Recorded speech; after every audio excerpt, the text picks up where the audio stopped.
नमस्कार, स्वागत आहे आपलं कथाकुंज मराठी या आपल्या मराठी कथा चॅनलवर, जिथे तुम्ही पाहू शकता धार्मिक, ऐतिहासिक आणि प्रेरणादायी अशा मराठी कथा। मित्रमैत्रिणींनो, मनाचे सर्व विकार दूर करून मुक्तिधामाकडे नेणारा राजमार्ग म्हणजेच श्री गुरुचरित्र ग्रंथ होय।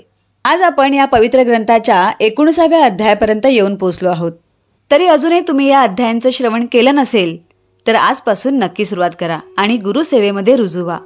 शुद्ध पवित्र मनाने या ग्रंथाचे वाचन श्रवण केल्यास आपणास अनेक आश्चर्यकारक परिणाम पाहाव्यास मिळतात।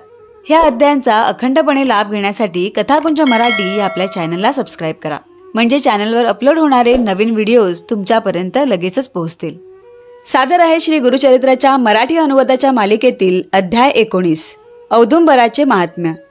नामधारक सिद्धमुनींच्या चरणांना वंदन करून म्हणाला, अहो गुरुदेव, तुमचा जय जयकार असो। तुम्ही संसार सागर तारक आहात। मी आजपर्यंत अज्ञानरूपी अंधारामध्ये झोपलो होतो, परंतु तुम्ही श्री गुरुचरित्र कथामृत पाजून मला जागे केलेत। आता कृपया मला पुढील कथा सांगा। नामधारकाने अशी विनंती केली तेव्हा सिद्धमुनींना अतिशय आनंद झाला आणि ते म्हणाले, कृष्णा पंचगंगा नद्यांच्या संगमावरील अमरेश्वराच्या जवळ असलेल्या औदुंबर वृक्षाखाली श्री गुरु नरसिंह सरस्वती वास्तव्य करीत असत। त्यावर नामधारकाने त्यांना विचारले, अनेक पवित्र वृक्ष असताना श्री नरसिंह सरस्वती औदुंबर वृक्षाखालीच वास्तव्य का करीत होते? औदुंबर वृक्षावर त्यांचे इतके प्रेम का होते? नामधारकाने असे विचारले तेव्हा सिद्धयोगी म्हणाले, पूर्वी भगवान विष्णूंनी भक्त प्रल्हादाचे रक्षण करण्याकरता नरसिंह अवतार धारण केला होता आणि प्रल्हादाचा छळ करणाऱ्या हिरण्यकशिपूचे पोट आपल्या नखाग्रांनी फाडून त्याला ठार मारले होते। त्यावेळी त्या दैत्याच्या पोटातील भयंकर असे कालकोट विष त्यांच्या नखांना, बोटांना लागले आणि त्यामुळे त्यांच्या नखांची आग होऊ लागली। त्यावेळी नरसिंहांच्या नखांची आग शांत करण्यासाठी लक्ष्मी देवी औदुंबराची फळे घेऊन आली। नरसिंहांनी त्या फळांमध्ये आपली नखे रोवली आणि त्यांच्या नखांची आग नाहीशी झाली। त्यावेळी प्रसन्न झालेल्या लक्ष्मी आणि नरसिंह यांनी औदुंबराला वर दिला, हे औदुंबर, तुला सदैव फळे येतील। तू कल्पवृक्ष म्हणून ओळखला जाशील। जे लोक तुझी सेवा करतील त्यांच्या सर्व कामना पूर्ण होतील। तुझ्या केवळ दर्शनाने विषबाधा नाहीशी होईल, मनुष्य पापमुक्त होईल। तुझी सेवा करणाऱ्या निपुत्रिक स्त्रीला त्वरित पुत्रप्राप्ती होईल। जे दरिद्री असतील ते श्रीमंत होतील। जे लोक तुझ्या छायेमध्ये बसून जप तप अनुष्ठान करतील त्यांना अनंत पुण्याची प्राप्ती होईल। ते ज्ञानी होतील, त्यांचे सर्व मनोरथ सिद्धीला जातील। तुझ्या छायेतील पाण्यामध्ये जे स्नान करतील त्यांना गंगा स्नानाचे पुण्य प्राप्त होईल। तुझी सेवा करणाऱ्याला कोणताही शारीरिक मानसिक व्याधी होणार नाही। ब्रह्महत्यादी महापातके नष्ट होतील। आम्ही लक्ष्मीसह तुझ्याजवळ कायमचे वास्तव्य करू। असा हा औदुंबर वृक्ष कलियुगामध्ये कल्पवृक्ष म्हणून ओळखला जातो। अत्यंत क्रुद्ध झालेले भगवान नरसिंह औदुंबरापाशी शांत झाले। औदुंबराचे हे महात्म्य श्री दत्तात्रेय स्वरूप नरसिंह सरस्वती यांना माहीत होते आणि म्हणूनच त्यांना औदुंबर वृक्ष सर्वात प्रिय होता। अमरेश्वराच्या जवळ 64 योगिनी वास्तव्य करीत होत्या। त्या योगिनी दररोज मध्यान्हकाळी श्री गुरूंकडे येत असत। तेथे त्यांची पूजा अर्चा करून त्यांना आपल्या स्थानी नेत असत। तेथे त्यांची पूजा करून त्यांना उत्तम जेवण देत असत आणि मग त्यानंतर श्री गुरु पुन्हा औदुंबरापाशी येत असत। एकदा एका ब्राह्मणाला शंका आली की हे यती येथे अरण्यात राहतात, त्यांना भूक लागत नसेल का? हे भिक्षेसाठी गावामध्ये फिरताना दिसत नाहीत, मग हे खातात काय? त्यांना भोजन कोण देत असेल? त्यानंतर त्याने श्री नरसिंह सरस्वतींच्या हालचालींवर लक्ष ठेवले। त्यावेळी त्याला श्री नरसिंह सरस्वतींचे रूप इतके भयंकर दिसले की तो भयभीत होऊन पळून गेला। जे श्री गुरूंचा अंत पाहतात ते नरकात जातात, म्हणून गुरूंची कधी परीक्षा पाहू नये। परंतु नदीवर नौका चालविणाऱ्या एका साध्या भोळ्या नावाड्याचे भाग्य थोर। त्याला असे दिसले की मध्यान्हकाळी नदीतून 64 योगिनी वर आल्या।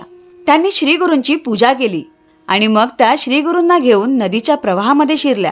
त्याच क्षणी नदी दुभंगली। सर्वजणी श्रीगुरूंसह आत गेल्या आणि काही वेळाने श्रीगुरूंना घेऊन बाहेर आल्या। मग श्रीगुरू एकटेच स्वस्ताने गेले। ते दृश्य पाहून त्या नावाड्याला मोठे नवल वाटले।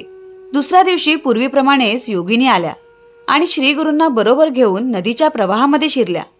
त्याच क्षणी नदीचा प्रवाह दुभंगला, वाट निर्माण झाली। योगिनी श्रीगुरूंच्या सह आत शिरल्या आणि तेव्हाच तो नावाडीही त्यांच्या पाठोपाठ आत शिरला। दुभंगलेला नदी प्रवाह पूर्ववत झाला। आत गेलेल्या नावाड्याला मोठे आश्चर्य वाटले।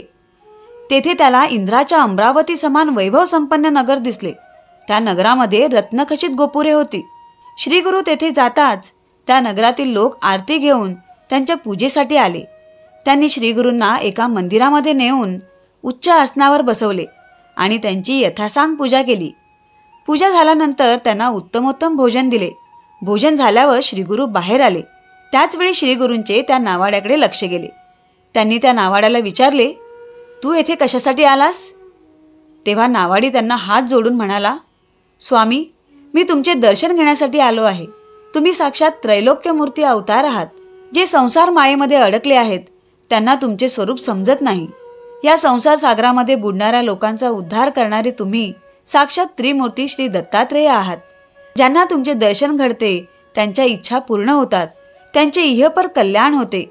त्या नावाड्याने असे स्तवन केले असता श्री गुरु त्याच्यावर प्रसन्न झाले आणि ते त्याला म्हणाले, तुझे दैन्य दारिद्र्य गेले.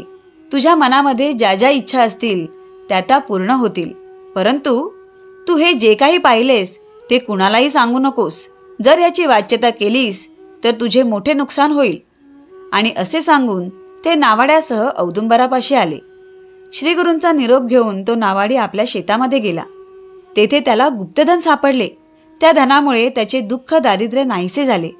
त्याची बायका मुले सुखी झाली. त्याला श्रीगुरूंच्या आशीर्वादाने ज्ञानप्राप्ती झाली. त्या दिवसापासून तो आपल्या कुटुंबासह श्रीगुरूंची मनोभावे सेवा करू लागला. असेच काही दिवस गेले. माघ महिन्यातील पौर्णिमा आली. त्या दिवशी तो नेहमीप्रमाणे श्रीगुरूंची सेवा करीत होता. तो श्रीगुरूंना सहज म्हणाला, स्वामी, माघ महिन्यामध्ये प्रयाग स्नान अत्यंत पुण्यकारक समजले जाते. काशीचेही महात्म्य फार मोठे आहे. मी हे ऐकतो, पण मी हलक्या जातीचा. मी तेथे कसा जाणार? मला कोण नेणार? त्याचे हे बोलणे ऐकून श्रीगुरूंना त्याची दया आली आणि ते त्याला म्हणाले, तू चिंता करू नकोस. अरे, हे कृष्णा पंचगंगा संगम स्नान म्हणजे काशी प्रयाग समान आहे. अमरेश्वराचे वास्तव्य असलेले हे स्थान प्रत्यक्ष काशी क्षेत्रच आहे. कोल्हापुराला दक्षिण गया असे म्हणतात. ज्यांना उत्तरेकडील काशी, प्रयाग, गया ही त्रिस्थळी यात्रा करता येत नाही त्यांनी या त्रिस्थळांची यात्रा करावी, म्हणजे तेच पुण्य प्राप्त होते. पण तुला उत्तरेकडील ती क्षेत्रे पाहायची असतील तर चल माझ्याबरोबर. मी तुला ती तीर्थक्षेत्रे दाखवतो. श्री गुरु नरसिंह सरस्वती व्याघ्रचर्मावर बसले आणि त्यांनी त्या नावाड्याला आपल्या मागे बसायला सांगितले. ते त्याला म्हणाले, मला नीट धरून ठेव. आणि तो नावाडी व्यवस्थित बसला असता श्री गुरूंनी आपल्या दिव्य योगशक्तीने त्याला एका क्षणामध्येच प्रयाग क्षेत्री नेले. तेथे विश्वनाथाचे दर्शन घेऊन पुढच्या क्षणी गयेला स्नान आणि दर्शन करून क्षणार्धामध्येच मूळ मुक्कामी परत आले. त्या नावाड्याचे केवढे मोठे भाग्य! श्री गुरूंच्या कृपेमुळे एका दिवसामध्येच त्याला त्रिस्थळी यात्रेचे पुण्य प्राप्त झाले. त्या घटनेने श्रीगुरूंची कीर्ती सर्वत्र पसरली. मग त्यांनी औदुंबर क्षेत्र सोडून अन्यत्र जाण्याचा निर्णय घेतला. योगिनींना हे समजताच त्यांना अत्यंत वाईट वाटले. त्यांनी श्रीगुरूंना इथेच राहण्याचा आग्रह केला. तेव्हा दयागण श्रीगुरू त्यांना समजावत म्हणाले, मी या औदुंबर क्षेत्रामध्ये सूक्ष्म रूपाने राहीन. स्थूल रूपाने मी अन्यत्र जाणार आहे. मी औदुंबरामध्ये अन्नपूर्णेला ठेवून जातो. तुम्ही येथेच राहा. हे स्थान गुरुस्थळ म्हणून प्रख्यात होईल. जे लोक येथे येऊन औदुंबराची, आमच्या पादुकांची आणि तुमची पूजा करतील त्यांच्या सर्व इच्छा पूर्ण होतील. येथे अन्नपूर्णा आहे, ती जी नित्य पूजा केली तर चारही पुरुषार्थ साध्य होतील. येथे पापविनाशी तीर्थ आहे, कामतीर्थ आहे, सिद्ध वरद तीर्थ आहे. त्या तीर्थांमध्ये स्नान केल्याने ब्रह्महत्यादी पातके नष्ट होतील. 60 वर्षांच्या वांज स्त्रीला सुद्धा शतायुषी पुत्रप्राप्ती होईल. सूर्यचंद्र ग्रहणाच्या दिवशी, मकर संक्रांतीला आणि व्यतिपातादी पर्वणी असताना येथे स्नान केले तर गंगेच्या तीरावर ब्राह्मणाला 1000 गायी दान केल्याचे पुण्य लाभेल. येथे भक्तिभावाने एक सत्पात्री ब्राह्मणाला भोजन दिल्यास कोटी ब्राह्मणांना भोजन दिल्याचे पुण्य प्राप्त होईल. येथे औदुंबर वृक्षाखाली पवित्र मनाने जप केल्यास कोटीपट पुण्य लाभेल. येथे एखादा स्तोत्र जप केला तर अतिरुद्र केल्याचे फळ मिळेल. 1 लक्ष प्रदक्षिणा घातल्यास कुष्ठरोग नाहीसा होऊन देवासमान शरीरकांती होईल. अशा रीतीने 64 योगिनींना औदुंबर क्षेत्राचे महात्म्य सांगून श्री गुरु भीमातीरी वसलेल्या गाणगापुराला गेले. सिद्धमुनी नामधारकाला म्हणाले, गुरु महात्म्य हे असे आहे. सरस्वती गंगाधर म्हणतात, कामधेनू समान असलेले हे गुरुचरित्र भक्तिभावाने श्रवण करील त्याला चारही पुरुषार्थांची प्राप्ती होईल. त्याच्या घरी लक्ष्मीचे अखंड वास्तव्य राहील. त्याच्या सर्व इच्छा पूर्ण होतील. तर मित्रमैत्रिणींनो, अशा रीतीने श्री गुरुचरित्राच्या मराठी अनुवादाच्या मालिकेतील 19वा अध्याय येथे पूर्ण होत आहे.